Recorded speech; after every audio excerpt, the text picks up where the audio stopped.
Welcome to SSC maker. आज है 17 अप्रैल 2021 और 17 अप्रैल से करंट अफेयर्स के जितने भी इम्पोर्टेंट क्वेश्चन बन सकते हैं सारे हम इस वीडियो में डिस्कस करेंगे और हर क्वेश्चन से रिलेटेड इम्पोर्टेंट फैक्ट भी मैं आप लोग को बताऊंगी।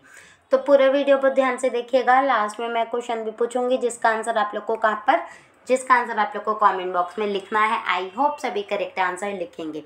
चलिए स्टार्ट करते हैं आज के वीडियो के साथ। सबसे पहले मैं आप लोग को बता दूं कि भाई जैसा कि आप सभी जानते हैं हमारी पूरी टीम ने एक स्पेशल ई बुक को लॉन्च किया है जिसमें 1500 से ज़्यादा क्वेश्चंस का कंपाइलेशन है। ठीक है, तो अगर हम लोग यहाँ पर बात करें साइंस की, तो साइंस के इसमें कितने सेट हैं? साइंस के इसमें दिए हुए हैं 20 सेट। साथ में मैं आप लोग को बताऊं जनरल अवेयरनेस का, तो जनरल अवेयरनेस के भी इसमें 20 सेट दिए हुए हैं। जीएस वन लाइनर की अगर हम लोग बात करें तो जीएस वन लाइनर के 25 सेट हैं। मैथ्स और रीजनिंग का अगर मैं बताऊं तो मैथ्स और रीजनिंग के 110 और 100 मोस्ट इंपॉर्टेंट, साथ में मोस्ट रिपीटेड क्वेश्चंस इसमें दिए हुए हैं जो कि आपके आने वाले सभी एग्जाम्स के लिए बहुत ज़्यादा ज़रूरी हैं। तो आई होप सब लोग इसको ज़्यादा से ज़्यादा परचेज करने का ट्राई करेंगे और ज़्यादा से ज़्यादा बेनिफिट उठाएंगे। चलिए देखते हैं आज का फर्स्ट क्वेश्चन क्या कहता है। फर्स्ट क्वेश्चन की अगर हम लोग बात करें तो भाई फर्स्ट क्वेश्चन है क्या? फर्स्ट क्वेश्चन है 2021 के विश्व आवास दिवस का विषय क्या है? थीम पूछा है सिंपली वर्ल्ड वॉइस डे 2021 का। तो इसका करेक्ट आंसर अगर मैं बताऊं तो इसका करेक्ट आंसर है वन वर्ड मैनी वॉइसेस। चलिए इसके बारे में कुछ देख लेते हैं, जान लेते हैं। 16 अप्रैल, हर साल 16 अप्रैल को वर्ल्ड के लेवल पर मतलब विश्व स्तर पर विश्व आवास दिवस को मनाया जाता है। ठीक है, और आवाज़ की घटना का ये जश्न मनाता है। यह उनके मुखर स्वास्थ्य का आकलन करने और उनकी अच्छी आवाज़ की आदतों को सुधारने या बनाए रखने के लिए कार्यवाही करने के लिए लोगों को प्रोत्साहित करता है। तो इसका करेक्ट आंसर क्या है? ए। इस साल का इसका थीम क्या है? इस साल का इसका थीम है वन वर्ड मैनी वॉइसेस। चलिए अगर मैं आपको बताऊं विश्व आवास दिवस का एक अन्य उद्देश्य उन सभी लोगों को प्रोत्साहित करना है जो अपनी आवाज़ का उपयोग करने के लिए व्यापार या खुशी के लिए अपनी आवाज़ का उपयोग करने के लिए प्रोत्साहित करते हैं। ठीक है, समझ रहे हैं और जानते हैं कि भाई मदद और प्रशिक्षण कैसे लेना है और आवाज़ पर अनुसंधान का समर्थन करना है। ठीक है, बेसिकली अगर मैं आपको बेसिक वर्ड्स में बताऊं तो सिंपली आपको पता होना चाहिए वॉइस को हर तरह से इम्पोर्टेंस देने के लिए इस दिन को मनाया जाता है। ठीक है, थीम आपको याद होना चाहिए वन वर्ड मैनी वॉइसेस। चलिए मूव करते हैं आज के अगले प्रश्न की साइड, लेकिन उससे पहले आज के वीडियो के लाइक के टारगेट की अगर हम लोग बात करें तो भाई आज के वीडियो के लाइक का टारगेट क्या है? आज के वीडियो के लाइक का टारगेट है 2500 प्लस लाइक्स। आई होप ये टारगेट सभी ज़्यादा से ज़्यादा अचीव करने का ट्राई करेंगे। और अगर आप लोगों ने अभी तक टेलीग्राम के ग्रुप को ज्वाइन नहीं किया हुआ, टेलीग्राम के चैनल को भी ज्वाइन कर लीजिए। वहाँ से आपको डेली पीडीएफ मिल जाती है जो कि आपके लिए बहुत ज़्यादा यूज़फुल है। चलिए मूव करते हैं आज के नेक्स्ट क्वेश्चन की साइड। नेक्स्ट क्वेश्चन क्या कहता है? नेक्स्ट क्वेश्चन है भारत समावेशी इंटरनेट सूचकांक 2021 में किस रैंक पर है? तो 49th रैंक है इंडिया का। अगर मैं आपको बताऊं ये किसके द्वारा जारी किया जाता है तो ये रिलीज किया जाता है द इकोनॉमिस्ट इंटेलिजेंस यूनिट के द्वारा। ठीक है, इसने फेसबुक के साथ में साझेदारी करके समावेशी इंटरनेट सूचकांक 2021 को जारी किया और विश्व स्तर पर भारत को 49th नंबर मिला। ठीक है, तो अगर मैं आपको बताऊं ये थाईलैंड के साथ में अपनी रैंक साझा करता है। मतलब क्या है? थाईलैंड का भी 49th नंबर मिला है। ठीक है, यह सूचकांक क्षेत्र द्वारा इंटरनेट उपलब्ध और सस्ती होने की सीमा को भी मापता है और अतिरिक्त अंतर्दृष्टि को उजागर करता है कि दुनिया भर के लोग कैसे वेब का उपयोग कर रहे हैं। ठीक है, तो इसका करेक्ट आंसर है 49th। इंडिया का रैंक पता होना चाहिए। साथ में टॉप 5 कंट्रीज कौन कौन सी हैं? फर्स्ट कंट्री है, फर्स्ट नंबर कौन सा है? First number country Sweden, second number पर यूनाइटेड स्टेट्स, थर्ड नंबर पर स्पेन, फोर्थ नंबर पर ऑस्ट्रेलिया एंड फिफ्थ नंबर पर हांगकांग। तो ये टॉप 5 आपको पता होना चाहिए। इंडिया की रैंक आपको पता होनी चाहिए किसी भी रैंक की अगर हम लोग बात करें। चलिए देखते हैं आज का अगला प्रश्न क्या कहता है। भारत का पहला मानव रहित मिशन कौन सा है? तो अगर मैं आपको बताऊं इसका करेक्ट आंसर क्या बन जाता है? इसका करेक्ट आंसर है गगनयान। गगनयान इसका करेक्ट आंसर बन जाएगा। अगर मैं आपको बताऊं न्यूज़ में क्यों है, तो भारतीय अंतरिक्ष अनुसंधान संगठन ने हाल फिलहाल में फ्रांसीसी अंतरिक्ष एजेंसी CNES के साथ में एक समझौते पर हस्ताक्षर किए हैं। बहुत अच्छी बात है। साथ में मैं आपको बताऊं CNES अंतरिक्ष अध्ययन के लिए राष्ट्रीय केंद्र भी माना जाता है। ठीक है, CNES का मतलब क्या है अगर मैं आपको बताऊं, ये किसके लिए स्टैंड करता है, तो सेंटर नेशनल ड्यूकेटस स्पेक्टिकल्स। ठीक है, तो इसकी फुल फॉर्म आपको पता होनी चाहिए। हिंदी में अगर हम लोग बात करें, केंद्र के राष्ट्रीय विचार विमर्श स्थान। ठीक है, तो इसका करेक्ट आंसर क्या बन जाता है, इसका करेक्ट आंसर है बी। साथ में मैं इस एग्रीमेंट के बारे में थोड़ा सा आपको बता दूं, फ्रांसीसी अंतरिक्ष एजेंसी भारतीय दल को अंतरिक्ष उपकरण की आपूर्ति करने के लिए माना जाता है, और फ्रांस के अकॉर्डिंग अगर बात की जाए तो इस उपकरण का परीक्षण किया गया था और अभी भी अंतर्राष्ट्रीय अंतरिक्ष स्टेशन में इसका उपकरण चल रहा है, इसका परीक्षण चल रहा है। ठीक है, तो इसका करेक्ट आंसर है गगनयान। चलिए मूव करते हैं आज के अगले प्रश्न की साइड। अगला प्रश्न क्या कहता है, एसेंशियल सर्विस मेंटेनेंस एक्ट किस राज्य में लगाया गया। तो भाई इसका करेक्ट आंसर मैं अगर आपको बताऊं तो इसका करेक्ट आंसर क्या है, छत्तीसगढ़ इसका करेक्ट आंसर बन जाता है। चलिए इसके बारे में बात करते हैं। छत्तीसगढ़ की गवर्नमेंट ने 16 अप्रैल को कोविड-19 मामलों में वृद्धि के कारण आवश्यक सेवा रख रखाव अधिनियम, मतलब क्या कह रहा है, इसेंशियल सर्विस मेंटेनेंस एक्ट को लागू कर दिया। चलिए इसके बारे में मैं बता दूं थोड़ा सा, ESMA मतलब इसेंशियल सर्विस मैनेजमेंट एक्ट के बारे में। ये फोर्स में कब आया था, ये फोर्स में आया था 1968 में। मतलब क्या कहता है, अस्तित्व में आया था 1968 में सबसे पहली बार। साथ में अधिनियम का जो गठन है भारत की संसद के द्वारा आवश्यक सेवाओं के कर्मचारियों द्वारा हड़ताल, बंद या मना करने के दौरान आवश्यक सेवाओं की डिलीवरी को बनाए रखने के लिए किया गया था।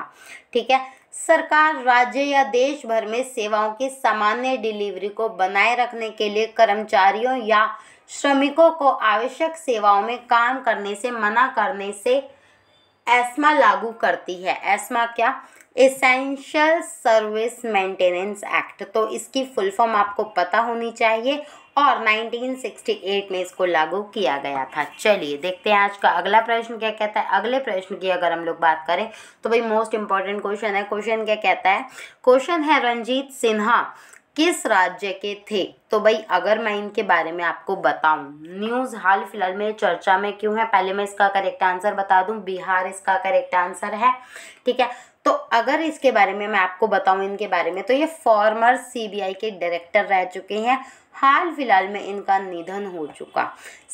ठीक है, इनकी एज की अगर मैं बात बताऊं 68 इनकी एज है। और क्यों निधन हुआ इनका, कैसे इनकी डेथ हुई, कोविड-19 से रिलेटेड कुछ बातें हैं। लाइक इनको भी आई थिंक कोविड-19 हो गया था, बट प्रॉपर तरीके से बहुत ज़्यादा न्यूज़ नहीं आई। बट हाँ, यही बताया जा रहा है अभी के कोविड-19 की वजह से इनकी डेथ हो चुकी है, जो कि फॉर्मर CBI के डायरेक्टर भी रह चुके हैं। ठीक है, और एक IPS ऑफिसर भी हैं ये, मतलब IPS ऑफिसर भी थे 1974 बैच के। चलिए ये आपको पता होना चाहिए इन पर्सनैलिटी के बारे में, क्योंकि CBI के फॉर्मर डायरेक्टर भी ये रह चुके हैं। चलिए देखते हैं आज का अगला प्रश्न क्या कहता है। अगले प्रश्न की अगर हम लोग बात करें तो भाई अगला प्रश्न है आपका, अगला प्रश्न है किस सोशल मीडिया कंपनी ने भारत के कर्नाटक स्थित 32 मेगावाट अक्षय ऊर्जा परियोजना खरीदने हेतु घरेलू कंपनी क्लीनमैक्स के साथ समझौता किया। तो भाई इसका करेक्ट आंसर है फेसबुक इसका करेक्ट आंसर बन जाता है। फेसबुक ने सहनीयता उपायों के तहत भारत में 100% नवीकरणीय ऊर्जा की दिशा में आगे बढ़ने के लिए क्लीनमैक्स के साथ में पार्टनरशिप करी है। ठीक है, 15 तारीख को बयान में ऐसा बताया गया कि भैया समझौते के तहत फेसबुक और क्लीनमैक्स पवन तथा सौर परियोजनाएं तैयार करेंगे। तो ये आपको पता होना चाहिए। कर्नाटक 32 मेगावाट का अक्षय ऊर्जा परियोजना के लिए क्लीनमैक्स के साथ फेसबुक ने समझौता किया। तो इसका करेक्ट आंसर है ए। चलिए देखते हैं आज का अगला प्रश्न। विजडम अल्मैनाक ने 2010 वाले दशक का सर्वश्रेष्ठ वनडे क्रिकेटर किसको चुना? तो भाई इसका करेक्ट आंसर क्या है? इसका करेक्ट आंसर है विराट कोहली। विराट कोहली इसका करेक्ट आंसर है। भारत के जो कप्तान हैं, ठीक है, विराट कोहली, इनको चुना गया है। साथ में मैं आपको बताऊं, अगस्त 2008 में श्रीलंका के खिलाफ वनडे क्रिकेट में इन्होंने पदार्पण भी किया था, ठीक है। सर्वकालिक सर्वश्रेष्ठ बल्लेबाजों में शुमार विराट कोहली ने 254 वनडे में 12,000 रन बनाए थे। 12,000 और मतलब 12,000 से कुछ ज़्यादा रन बनाए थे, ठीक है। और विजडन की इस सर्वश्रेष्ठ क्रिकेटर्स की लिस्ट में आने वाले विराट कोहली तीसरे भारतीय खिलाड़ी बने हैं, ठीक है। तो इसका करेक्ट आंसर क्या है? इसका करेक्ट आंसर है विराट कोहली। चलिए देखते हैं आज का अगला प्रश्न क्या कहता है। अगले प्रश्न की अगर हम लोग बात करें तो किस देश के प्रधानमंत्री जोसेफ जूथ ने अपने पद से इस्तीफा दे दिया? तो भाई इसके करेक्ट आंसर की अगर हम लोग बात करें, इसका करेक्ट आंसर है हैथी। हैथी इसका करेक्ट आंसर बन जाता है, ठीक है। अगर हम लोग यहाँ पर बात करें हैथी के प्रधानमंत्री कौन थे? जोसेफ जूथ, जिन्होंने अपने पद से इस्तीफा दे दिया। तो भाई अपॉइंटमेंट से रिलेटेड क्वेश्चंस बहुत ज़्यादा जरूरी होते हैं, ठीक है। करंट अफेयर्स का मेजर रोल होता है आपके किसी भी एग्ज़ाम के लिए, तो ये आपको पता होना चाहिए। करंट अफेयर्स को आप टाइम टू टाइम प्रिपेयर करते रहेंगे तो ज़्यादा आपके लिए अच्छा रहेगा, अदरवाइज आप लोगों को बहुत ज़्यादा प्रॉब्लम आएगी। चलिए देखते हैं आज का अगला प्रश्न क्या कहता है। अगले प्रश्न की अगर हम लोग बात करें तो भाई अगला प्रश्न क्या है? अगला प्रश्न है, अमेरिका के राष्ट्रपति जो बाइडेन ने किस देश से सभी अमेरिकी सैनिकों को वापस बुलाने की 1 मई की समय सीमा को बढ़ाकर 11 सितंबर करने का फैसला किया? तो इसका करेक्ट आंसर है अफगानिस्तान। अफगानिस्तान इसका करेक्ट आंसर बन जाता है। अगर मैं आप लोग को बताऊं इसके बारे में तो अफगानिस्तान जैसा आपको पता है, ठीक है, इंडिया से बहुत ज़्यादा कनेक्टेड है, लाइक नेबरिंग कंट्री में भी आता है कहीं ना कहीं, और इसलिए आपको इसके बारे में पता होना चाहिए। अगर मैं आपको बताऊं अमेरिका के राष्ट्रपति कौन है? जो बाइडेन है। उन्होंने युद्धग्रस्त अफगानिस्तान में सभी अमेरिकी सैनिकों को वापस बुलाने की 1 मई की समय सीमा को बढ़ाकर 11 सितंबर करने का फैसला किया। क्यों किया ये आपको पता होना चाहिए। सारी सिचुएशन, बहुत ज़्यादा सिचुएशन खराब है, ठीक है, इस वजह से ये डिसीज़न लिया गया। कौन सी गवर्नमेंट के द्वारा? ये लिया गया अमेरिका की गवर्नमेंट के द्वारा। चलिए मूव करते हैं आज के अगले प्रश्न की साइड। अगला प्रश्न क्या कहता है आज का? किस केंद्रीय मंत्री ने हाल ही में इट स्मार्ट सिटीज चैलेंज और ट्रांसपोर्ट फॉर ऑल चैलेंज को लॉन्च किया? तो भाई इसका करेक्ट आंसर मैं अगर आपको बताऊं तो इसका करेक्ट आंसर है सी, हरदीप सिंह पुरी इसका करेक्ट आंसर बन जाता है, ठीक है। अगर मैं आपको बताऊं इनके बारे में तो केंद्रीय मंत्री कौन? हरदीप सिंह पुरी जी ने 15 तारीख को इट स्मार्ट सिटीज चैलेंज और ट्रांसपोर्ट फॉर ऑल चैलेंज को लॉन्च किया, ठीक है। और यह आयोजन वर्चुअल माध्यम से किया गया। इट स्मार्ट सिटीज शहरी आबादी को सही भोजन विकल्प बनाने और स्वस्थ और खुशहाल राष्ट्र बनाने में भी मदद करेगा। जैसा कि इस टाइम पर चीज़ों की ज़रूरत है, इस वजह से इन सब चीज़ों को ध्यान में रखना पड़ेगा। साथ में चलिए अगर हम लोग यहाँ पर बात करें कल के प्रश्न की तो फटाफट से कल का प्रश्न देख लेते हैं। किस राज्य में बोहाग बिहू पक्षी गणना की शुरुआत की गई है? तो ये आपको पता होना चाहिए, आसाम।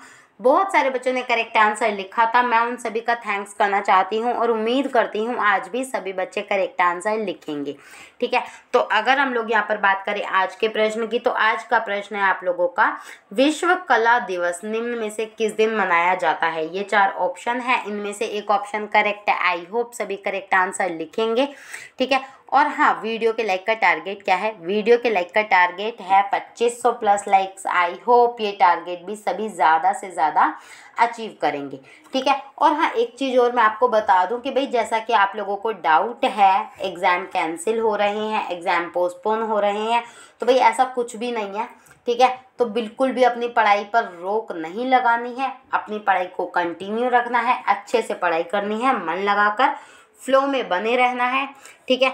आई होप सब लोगों को अच्छे तरीके से चीज़ें समझ में आ रही होंगी, सब लोग अच्छे तरीके से पढ़ाई कर रहे होंगे। Thanks for watching this video. Have a good day, bye bye and take care.